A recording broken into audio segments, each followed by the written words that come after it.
Let us bow our head, close our eyes, and let us pray.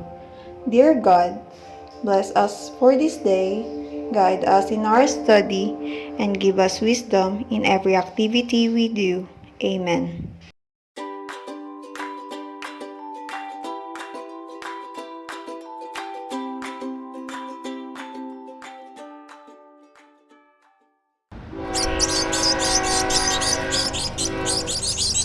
Oh, hi there. I'm Teacher Pearl. We are going to talk about soft and loud sounds. But before that, let me ask you first a question. What do you use to hear sounds? That's right. We use our ears to hear sounds.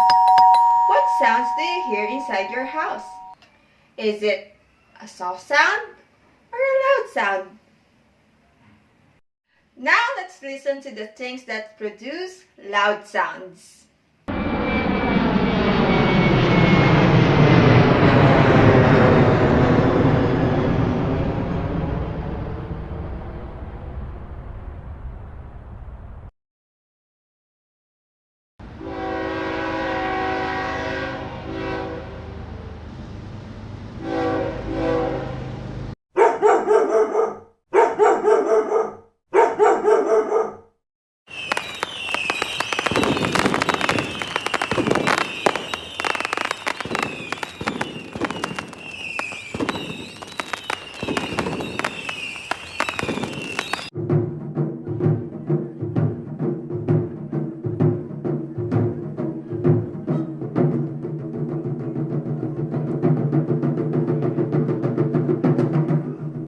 Then, let's listen to the things that produce soft sounds.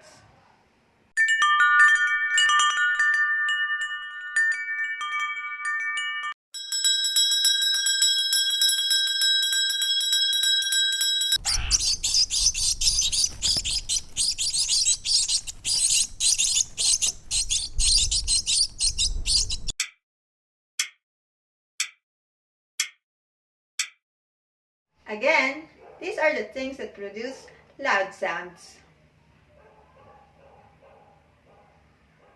And these are the things that produce soft sounds.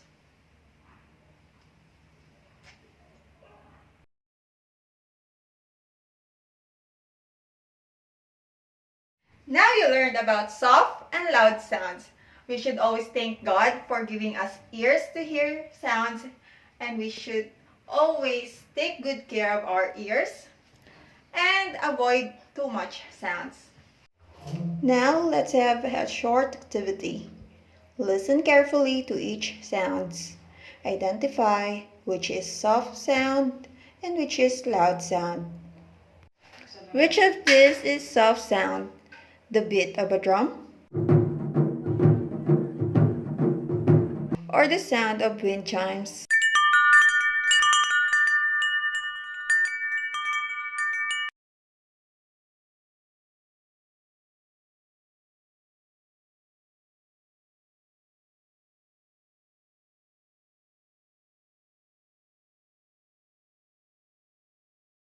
Correct.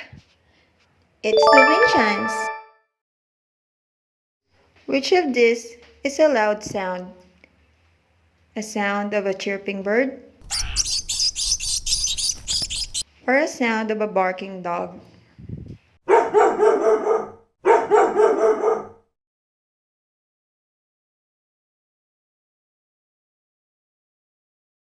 Right. It's a sound of a barking dog.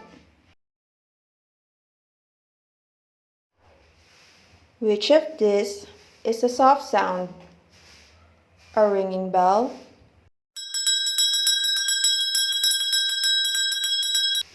Or a sound of an airplane?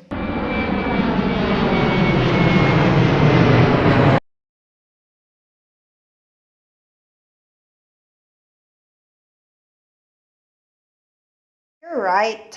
It's the ringing bell. You really did a good job. I'm so happy that you learned new things today about soft and loud sound, and even how important our ears to hear sounds. See you next time. Bye!